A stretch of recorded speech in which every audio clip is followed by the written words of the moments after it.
Hi, I'm John McMahon, Assistant Professor and Extension Water Management Engineer in the Agricultural and Biosystems Engineering Department at South Dakota State University. So today we're out here at some plots, the research farm near Beersford, South Dakota, and we're looking at soil moisture. Now in 2021 in South Dakota, soil moisture is a big deal. In fact, soil moisture is a big deal every year in South Dakota, but it's not always drought. Sometimes it's too much.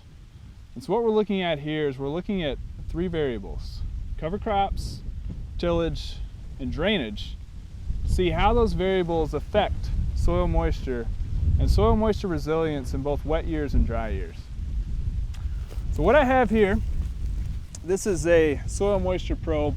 It goes about 4 feet down in the ground, and this soil moisture probe is going to measure every 10 centimeters the temperature, moisture, and electrical conductivity of the soil around the probe. And now what this tells us, all the way down to 4 feet, now what this tells us is it tells us how soil moisture changes under different conditions and under different management practices. So what we have here is we have residue covering the field. Now how would residue affect soil moisture? Well, residue is going to decrease the amount of solar energy that hits the ground surface. And whenever the solar energy hits the residue heats up faster or first, but the soil does not. That reduction in soil energy is going to reduce the amount of evaporation that we have from the soil surface. And that's important, especially in a year like 2021. Now in 2021, we are praying for every drop of moisture that we can get. And by conserving just a little bit of soil moisture with residue, that really helps us a lot. Every year we can get a crop in, almost every year. 2019 was rough. We did not get a crop in 2019 in a lot of places. So we can always get on first base, but that extra soil residue, that might help us get to second base or third base. And then we get a timely rain, and that helps us get all the way home. Now, soil residue, no-till, cover crops, they also help us in wet years too.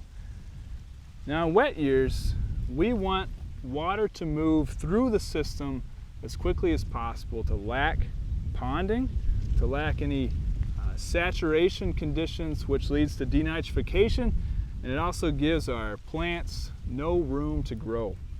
It drowns our plants out. Now, no-till, typically have better soil structure. We have better aggregate stability, and that is going to help us to move water through the system. We have those macro pores, and once that water is within the system and move through the system, we also have better water holding capacity because of higher organic content. So combination no-till and cover crops can be very beneficial in both wet years and dry years. So again, we can get on first base, but management practices in the field can help us move from first to second base, or from second base to third base. So now all we need, we're waiting for that timely rain to get us all the way home.